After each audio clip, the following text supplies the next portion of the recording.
കാസർഗോഡ് പെരിയയിൽ അജ്ഞാത മൃതദേഹം കണ്ടെത്തി. പെരിയ ജവഹർ നവോദയ സ്കൂളിന് സമീപമാണ് മൃതദേഹം കണ്ടെത്തിയത്. ആഴമുള്ള കുഴിയിൽ കിടക്കുന്ന നിലയിലാണ് ഈ മൃതദേഹം. സാരംഗ് സുരേഷ് തയ്യാറാക്കിയ റിപ്പോർട്ട് കാണാം. ഇന്നുച്ചയോടുകൂടിയാണ് കാസർഗോഡ് പെരിയയിൽ നിർമ്മാണത്തിലിരിക്കുന്ന പെട്രോൾ പമ്പിൻ്റെയും സർവീസ് സ്റ്റേഷൻ്റെയും സമീപത്തുള്ള സർവീസ് സ്റ്റേഷൻ്റെ ഭാഗമായിട്ടുള്ള പിറ്റിൽ ഇത്തരത്തിലൊരു മൃതദേഹം കാണുന്നത്. ഒരു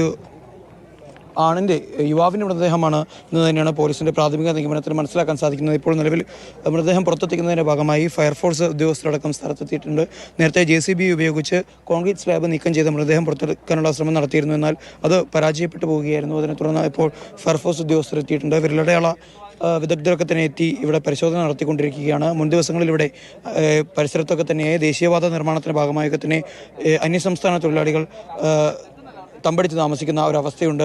അവർക്കിടയിൽ ചെറിയ തോതിലുള്ള സംഘർഷമുണ്ടായതായുള്ള വിവരങ്ങളൊക്കെ തന്നെ ഇപ്പോൾ പുറത്തു വരുന്നുണ്ട്. അതിൻ്റെ ഭാഗമായുള്ള പരിശോധനകളും പോലീസ് നടത്തുന്നുണ്ട്. മാത്രമല്ല, മൃതദേഹം കണ്ടെത്തിയ പരിസരത്ത് നിന്ന് ഏതാനും മീറ്ററുകൾക്കകലെയായി മയക്കുമരുന്ന് ഉപയോഗിക്കുന്നതിൻ്റെ തെളിവുകൾ, അതുമായി ബന്ധപ്പെട്ട ചില വസ്തുക്കളൊക്കെ തന്നെ പോലീസ് സംഘത്തിന് കണ്ടെത്താൻ സാധിച്ചിട്ടുണ്ട്. അപ്പോൾ ഇനി അതൊക്കെ തന്നെ കേന്ദ്രീകരിച്ചുകൊണ്ടുള്ള ഒരു പരിശോധനയായിരിക്കും ഒരുപക്ഷെ പോലീസ് നടത്തുക. എന്തായാലും ഒരു സ്ഥിരീകരണം വരേണ്ടതുണ്ട്. ഇത് ആരുടെ മൃതദേഹമാണ് എന്നുള്ള കാര്യത്തിൽ ഇപ്പോഴും ഒരു വ്യക്തത വരാതായുണ്ട്. പരിസര പ്രദേശത്തൊന്നും തന്നെ ആളുകളെ അടുത്ത കാലത്തായൊന്നും കാണാതായതായി റിപ്പോർട്ട് പോലീസിന് ലഭിച്ചിട്ടില്ല. നാട്ടുകാരുടെ ഭാഗത്തു നിന്നുള്ള പ്രതികരണങ്ങൾ അത്തരത്തിൽ തന്നെയാണ് വരുന്നത്.